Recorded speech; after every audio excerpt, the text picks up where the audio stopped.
Bonjour à tous, heureux de vous retrouver pour une nouvelle émission 100% Quintet, l'émission du top 5 et du Quintet. Direction l'hippodrome de Deauville pour le classique grand handicap des collectivités locales disputé sur les 1900 mètres de la PSF avec pas moins de 16 chevaux au départ. Ça ne fait pas peur à un certain Jonathan Massé que j'ai déjà reçu cette semaine. On s'en souvient, il avait plutôt brillé par son pronostic. Espérons qu'il soit tout aussi inspiré. En tout cas, écoutez jusqu'à la fin, il va vous proposer un petit report histoire d'égayer votre dimanche. Mon invité du jour, vous le connaissez, Jonathan Massé. Bonjour Jonathan. Bonjour à toutes et tous, bonjour Damien. En préambule, on va vous féliciter. Cette semaine, vous aviez dit à qui va gagner le Quintet, à qui a gagné. Oui, tout à fait, merci. La cote est alléchante, donc presque faut le dire aussi. Intéressant. Ouais. Tout de suite, on va donc évoquer le défilé des partants. On commence par le 1, Magari. C'est le tenant du titre et tout a été mis en œuvre pour qu'il conserve sa couronne, je fonce. Le numéro 2, Sayan.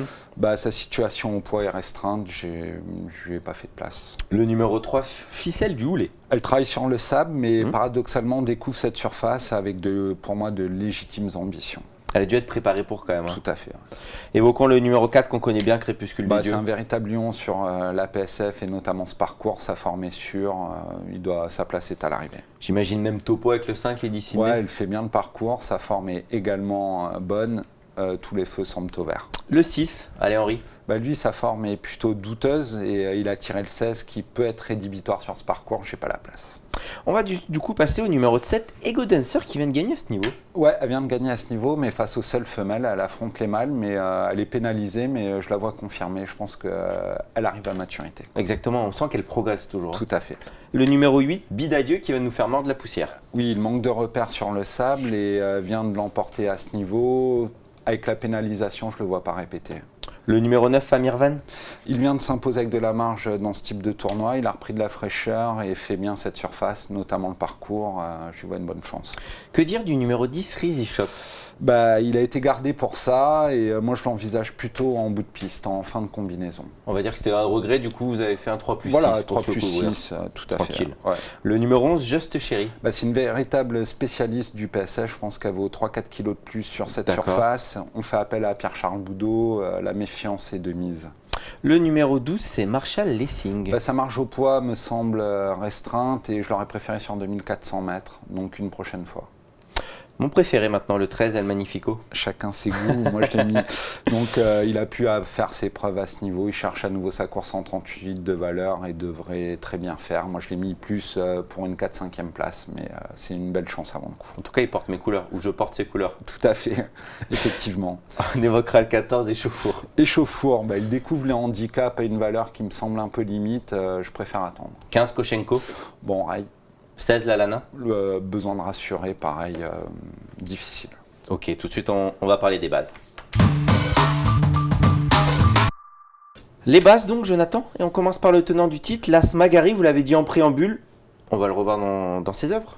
Tout à fait, c'était l'an passé, le même quintet et le même jockey, on le voit transpercer le peloton à l'extérieur pour s'imposer comme à la parade. Ouais, il était en 42,5 l'an passé dans ce quintet. Cette année, il se retrouve en 43,5 de valeur, soit 1 kg de plus, qui n'a rien de dérangeant. Il vient de surclasser l'opposition à Borelli dans une classe 2 en guise de préparation pour cet objectif. Il a tiré le 9 dans les stalles, à nouveau confié à Christophe Soumillon. Il fait bien le parcours. Moi, je le vois répéter et même l'emporter, quoi. Soyons clairs, c'est pas 1 kilo qui l'a empêché de gagner l'an dernier. Non, c'est un cheval qui est porteur, c'est un très beau cheval, c'est un ours.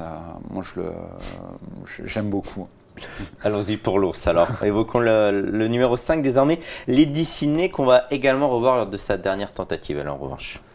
Tout à fait, c'est effectivement, on la voit finir très convenablement à l'extérieur, ce qui n'est jamais simple à Paris-Longchamp. Donc on constate qu'elle devance Aki, qui a depuis enlevé son quintet.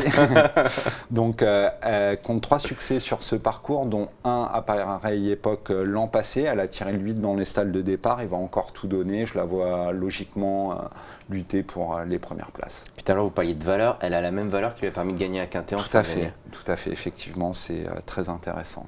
Évoquons le numéro 3, Ficelle du Houlet. Je vous ai senti chaud sur sa candidature. Ah, j'aime beaucoup Ficelle du Houlet. Elle a repris de la fraîcheur suite à son échec dans une listed.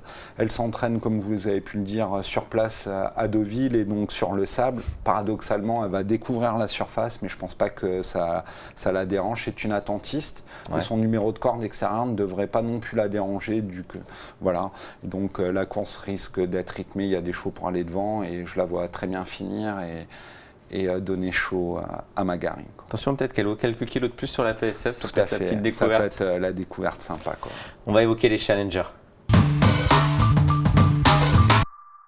On va évoquer les challengers, Jonathan. On évoque le numéro 9, Amirvan, qu'on revoit remporter son quintet. Tout à fait, à Saint-Cloud le 27 mai dernier, on le voit progresser au centre de la piste et dicter très sûrement sa loi pour finir.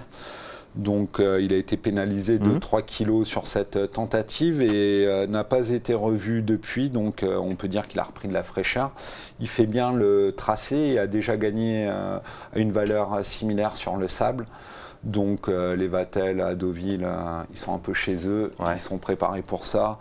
Donc le cheval devrait une nouvelle fois donner son maximum. Il est confié à Théo Bachelot, donc je le vois répéter. Une course rythmée servirait ses intérêts et je pense que la course va être rythmée. Donc c'est une belle chance théorique avant le coup, quoi. Ouais, surtout que Stéphane Vatel ne s'était pas caché en disant qu'il n'était pas encore à 100% le dernier coup. Donc s'il l'est depuis, tout à fait. Vous pouvez pas un dessin. Ouais. On va passer au numéro 7, Ego Dancer. C'est un peu le même profil qu'Amirvan, à quelque chose près. À quelque chose près, sauf que c'est une femelle et que en dernier lieu, elle vient d'enlever son quintet pour femelle. Elle a été logiquement pénalisée là-dessus. Maintenant, elle a couru une seule fois sur le sable, elle a été deuxième d'un quintet à Chantilly. Donc, pour moi, elle arrive à maturité. Les Delzangles sont en grande forme. Et je la vois répéter, malgré le fait qu'elle soit pénalisée, qu'elle affronte les mâles ce dimanche. Je vous sens assez confiant avec vos bases et vos challengers. Tout à fait. Ouais, effectivement. Après, il manque Crépuscule des Dieux, peut-être, et El Magnifico, mais je pense qu'il y a 7 chevaux, et après, voilà. Et après, Rizzy Shop, et c'est histoire de s'élargir un petit peu, et Just Chéri, de s'élargir un petit peu. Mais je pense que les bases sont intéressantes dans cet événement. Bah, justement, vous venez d'en parler. On va évoquer la stat, puisque 100% de réussite 3 sur 3 pour les chevaux de 5 ans et plus, ayant fini leur 4 dernières courses dans les 5 premiers. Ça tombe sur le numéro 4, Crépuscule des Dieux, dont on vient d'évoquer la participation. Tout de suite, on va évoquer votre petit repéré dans les jumelles. On va donc évoquer votre repéré dans les jumelles et je crois que vous avez pris un risque, Jonathan. J'ai pris un énorme risque. Le 403 Lawrence, qui est une quintuple lauréate de groupe 1. Donc on voit une de ses 5 victoires dans le prix Diane l'an passé, où elle se montre très très courageuse et très dure à l'effort pour l'emporter.